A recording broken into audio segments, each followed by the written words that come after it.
let's talk about love. It's a word we use all the time, isn't it? We throw it around like confetti at a wedding. But what does it truly mean? For centuries, we have been handed a very specific script, a blueprint for how love is supposed to look. It often involves one person finding their other half in another single person. This is the story of monogamy, a tale as old as many of our most cherished fairy tales. It's a beautiful idea, simple and neat. But I have always wondered, is the human heart really that simple? Is it truly designed to fit perfectly into a single, pre-assigned slot for the rest of its days? Polygamy, or more accurately, polyamory in the modern sense, suggests a different story. It whispers that the heart is not a locked room with a single key. Instead, it is a grand house with many doors, each leading to a different kind of connection. This isn't a new, radical idea born from the internet age. Many cultures throughout history have embraced forms of multiple partner relationships. They understood that love could be expansive, not exclusive. They saw community and family built on foundations wider than just two people.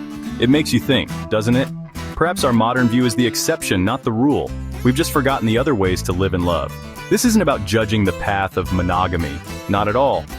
Many souls find profound peace and lifelong happiness within that structure. It is a valid and beautiful choice. But the conversation becomes interesting when we ask, is it the only choice? The journey of self-discovery often leads us to question the things we've always taken for granted. We question our careers, our homes, our beliefs. So why not question the very structure of our relationships? Why not peek behind the curtain and see what other possibilities exist? This exploration is not an act of rebellion, but an act of sincere and deep curiosity about the nature of human connection. Exploring these ideas can feel a little scary. It's like standing at the edge of a vast, uncharted ocean.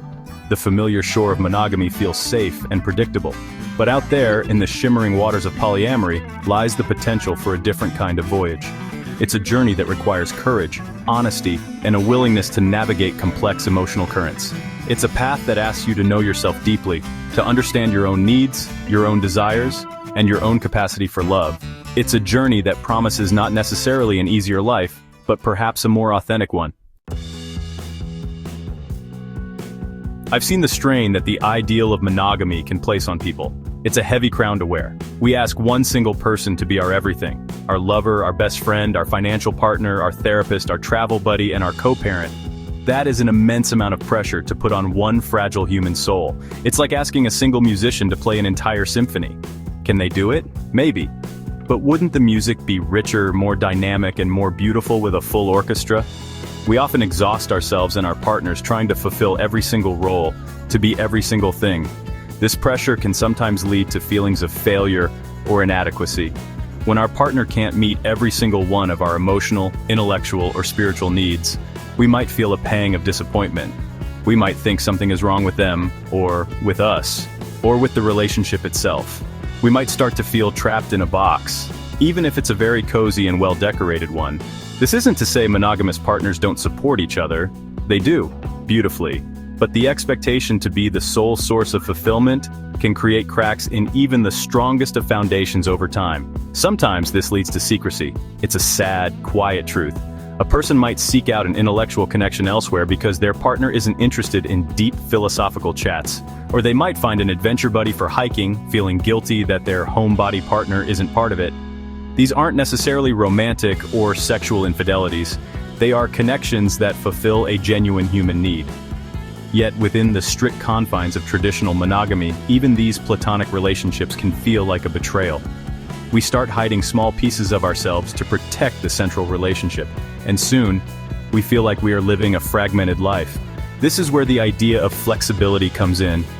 What if our relationships had more room to breathe? What if we could acknowledge that one person cannot be our everything, and that this is perfectly okay?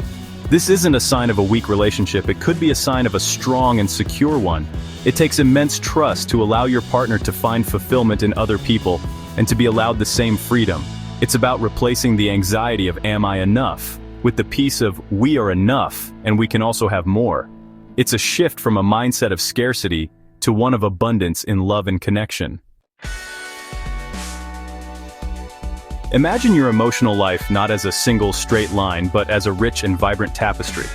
In a polyamorous world, each thread represents a different person, a different connection. One thread might be woven with deep romantic love and shared daily life. Another might be a thread of intellectual companionship, someone who challenges your mind and makes you see the world differently. A third could be a thread of pure, joyful fun and adventure. Together, these threads create a picture that is more complex, more resilient, and more beautiful than a single strand could ever be on its own. This structure can offer incredible support for mental and emotional health. Think about it.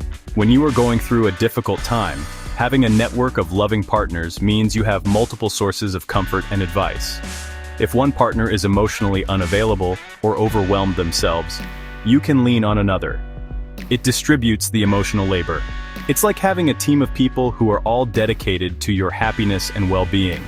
This can reduce the burden on any single individual, preventing the kind of burnout that can happen when one person is the sole caregiver in a relationship.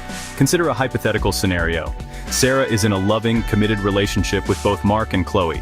Mark is her rock, steady and practical, a wonderful partner in building a stable home life.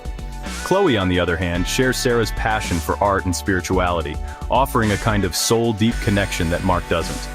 When Sarah loses her job, Mark is there to help with budgets and job applications.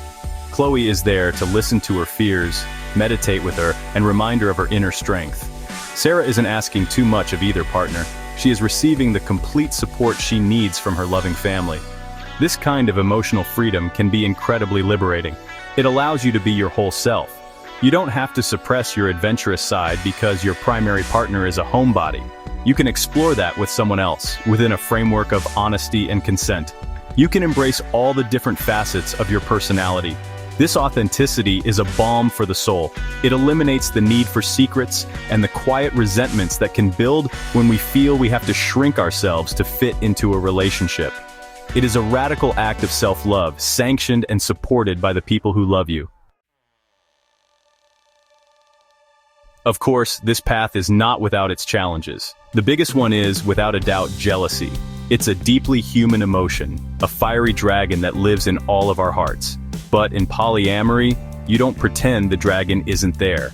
You learn to face it. You learn to talk about it. Communication in these relationships must be impeccable. It requires a level of honesty and vulnerability that can be intimidating. You have to talk about your fears, your insecurities, and your boundaries constantly. It is a masterclass in emotional intelligence, and it is not for the faint of heart. Many misconceptions float around these relationships. People often confuse ethical polyamory with cheating or promiscuity, but they are worlds apart. The foundation of successful polyamorous relationships is consent, respect, and radical honesty. Every person involved knows the situation and agrees to it. It's not about sneaking around. It's about building a family structure that is transparent and based on mutual trust. It's about creating rules and boundaries that make everyone feel safe and valued. This is not a loophole for bad behavior. It is a commitment to a higher standard of interpersonal conduct. So, what can we take from this? We don't all have to rush out and change our relationship status. The world needs its beautiful monogamous love stories, its epic tales of two souls finding their universe in each other. But perhaps we can soften our judgments.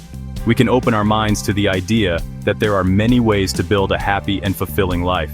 Love is not a finite resource. Giving love to one person does not mean you have less to give to another. The heart, I believe, is a miraculous organ. The more you use it, the stronger and bigger it seems to grow. Ultimately, this is a call to look within, to ask yourself what you truly want from love and connection, free from the scripts you've been handed. It's an invitation to be more curious and less certain, to listen to the stories of others with an open heart. Whether you choose monogamy, polyamory, or something in between, may your choice be conscious, kind, and authentic to your own soul's journey. Let's build a world where all forms of consensual, respectful love are not just tolerated but celebrated.